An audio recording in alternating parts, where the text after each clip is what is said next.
میری پیاری بہنوں، یہ پیغام آپ کے لیے ہے. آپ جو ایونٹس میں مجھ جیسی اسپیکرز کے پاس آتی ہیں اور کہتی ہیں کہ پلیز دعا کریں کہ میں ایک دن حجاب پہن لوں، یہ آپ کے لیے ہے جو سمجھتی ہیں کہ آپ کو حجاب پہننا چاہیے مگر روزمرہ کے مسائل کے باعث اسے پہن نہیں پاتی یا پہننے کے بعد اتار دیتی ہیں. یہ آپ کے لیے ہے جو صرف نماز پڑھنے کے لیے دن بھر حجاب پہننے اتارنے کے عمل سے گزرتی ہیں اور دوبارہ معاشرتی قبولیت کے لباس میں آ جاتی ہیں.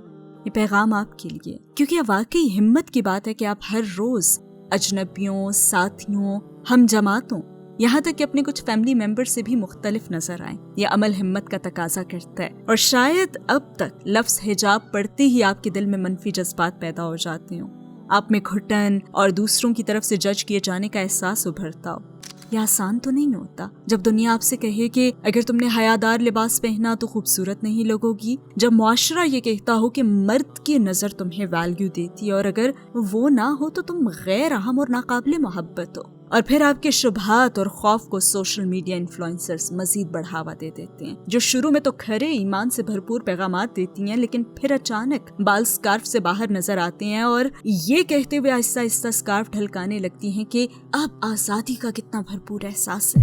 کیا آپ حجاب پہننے پر بدصورت لگیں گی؟ شاید آپ اس بات سے خوفزدہ ہیں کہ لوگ آپ کو کس نظر سے دیکھیں گے اور اس بدلاؤ پر آپ سے کیسا سلوک کریں گے، کیونکہ دراصل وسوسے ڈالنے والا آپ کو انہی خیالات سے ڈراتا ہے. اگر میں شادی نہ کر پائی، مجھے جاب نہ مل سکی تو بھلا یہ اللہ کی رضا کیسے ہو سکتی ہے؟ لہٰذا آپ کو لگنے لگتا ہے کہ زندگی کی ایسی صورتحال میں حجاب نہ پہننا ہی بہتر ہے.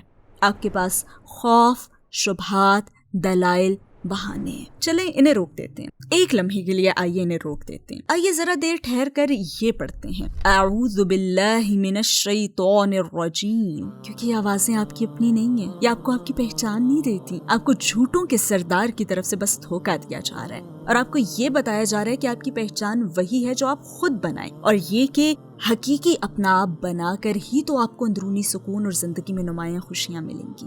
اور اس کا آغاز کم لباسی سے ہوتا ہے. ٹھیک کہہ رہی ہوں نا؟ لیکن کیا اب آپ سکون میں ہیں؟ مختصر لباس پہن کر اب آپ کیا زیادہ خوش ہیں؟ کیا پہلے سے بہتر دوست اور بہتر لائف سٹائل مل گیا؟ کیا لوگ آپ کی طرف اور آپ ان کی طرف کھنچ رہی ہیں؟ آپ کو جھوٹ بتایا جا رہا ہے؟ کیا آپ کو اپنی زندگی میں کوئی کمی محسوس نہیں ہوتی؟ آپ کو بھی اس کا احساس ہے نا؟ تو بس ابھی اور اسی لمحے رک جائیں. یہ پیغام آپ ہی کے لیے ہے. آپ یہ پیغام اتفاقاً نہیں دیکھ رہی، لہٰذا رک جائیں. اپنے دل کی دھڑکن سنیں، آہستگی سے سانس لیں، اپنی آنکھیں بند کریں اور کہیں، یا اللہ تو سچ کہہ رہا. اللہ اگر یہ تیری رضا ہے تو میں سن رہی ہوں اور اطاعت کر رہی ہوں، کیونکہ اے اللہ تو ہی تو میرے جسم کے ہر ذرے کا حقیقی مالک ہے اور مجھ سے یہ کہنا تیرا حق ہے کہ میں اس خوبصورت امانت، اس خوبصورت بھروسے کی حفاظت تیری مرضی کے مطابق کروں.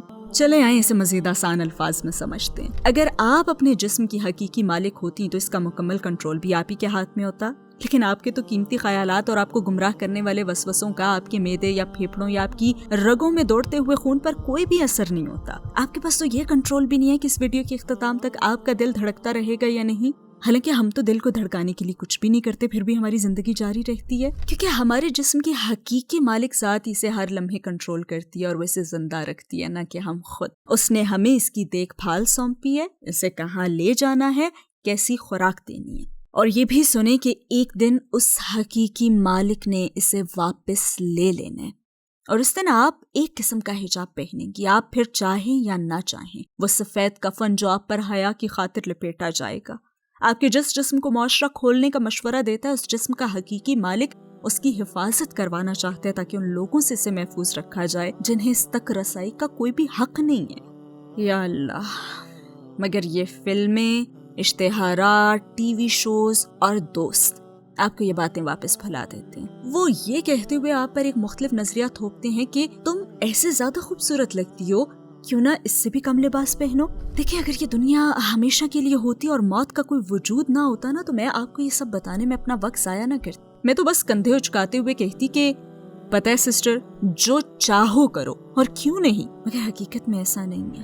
حقیقت میں موت ہماری طرف بڑھ رہی ہے اور قبر کا دروازہ کھلا ہے.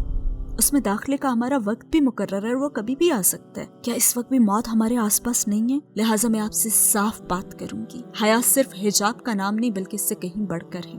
یہ ہماری روزمرہ زندگی میں ہمارے ارد گرد نہ نظر آنے والا ایک محافظ لباس ہے۔ دیکھیں، جب ہم اپنی ظاہری خوبصورتی کو ایک طرف رکھتے ہیں تو ہمیں اپنی اندرونی خوبصورتی اور تجربات کا انعام ملتا ہے، اور پھر جب ہم اپنی کلاس کے لیے اور اپنی بزنس میٹنگز کے لیے گھر سے نکلتی ہیں نا، تو اپنے بارے میں نئے سوالات کرنے لگتی ہیں۔ ایسے سوالات نہیں کہ او میں کیسی لگ رہی ہوں، بلکہ آپ کے سوالات اس طرح کے ہو جاتے ہیں کہ میں کون ہوں؟ اور ہم بار بار بدلتے ہوئے سٹائلز یا ملبوسات کی قطاروں یا باتھ روم کی شیلف پر رکھی ہوئی چیزوں میں کامیابی ڈھونڈنے کے بجائے اپنے اندر جھانکنے کا محرک پاتی ہیں اور دائمی حقیقتوں کی تلاش کرتی ہیں۔ خود سے پوچھیں، بلکہ نہیں، میں خود سے پوچھوں گی کہ آج میں کس کی مدد کر سکتی ہوں؟ آج میں اللہ کی بہتر حمد کیسے کر سکتی ہوں؟ اچھے اخلاق کے مظاہرے کا کیا مطلب ہے؟ میں آپ کے لیے ایسا چاہتی ہوں، میں اپنے لیے ایسا چاہتی ہوں۔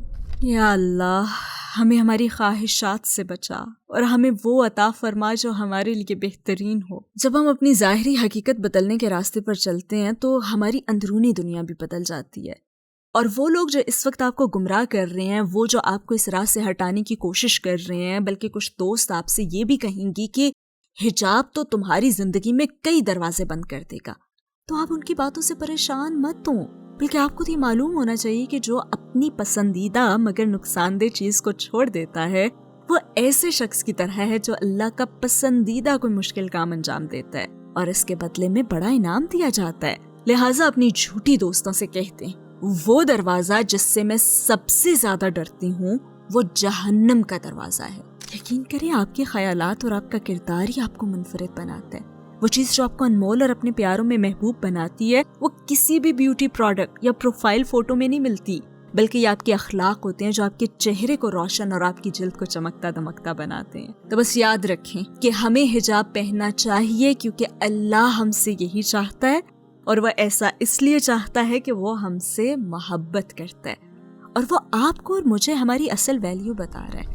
دوسروں کی نظر میں خوبصورت بننا کبھی بھی اتنا اچھا احساس نہیں دے سکتا جتنا اپنے رب کی نظر میں خاص بننا ہے، جو فرماتا ہے سورہ الحشر آیت 21، مفہوم کچھ یوں ہے کہ اگر ہم نے یہ قرآن کسی پہاڑ پر اتارا ہوتا تو تم اسے دیکھتے کہ وہ اللہ کے خوف سے جھک جاتا اور پھٹ جاتا، اور ہم یہ مثالیں لوگوں کے سامنے اس لیے بیان کرتے ہیں تاکہ وہ غور و فکر سے کام لیں۔ وہ اعلان کر رہا ہے کہ اس نے آپ کو حجاب اپنانے کی طاقت دے کر پہاڑوں سے زیادہ مضبوط بنا دیا ہے۔ آپ اتنی طاقتور ہیں کہ وسوسہ ڈالنے والوں کو دور کر سکیں۔ ارے جب اللہ آپ کے ساتھ ہو تو کون آپ کو شکست دے سکتا ہے؟ یہ اللہ کے لیے کچھ بھی مشکل نہیں کہ وہ آپ کے گمان کے مطابق آپ کے نقصان کو لازوال خزانوں سے بدل دے۔ تو اس بات کو سمجھیں اور اس پر یقین رکھیں سسٹر، اور کہیں اے اللہ اگر تیری یہی چاہت ہے تو میں تیری اطاعت کرتی ہوں۔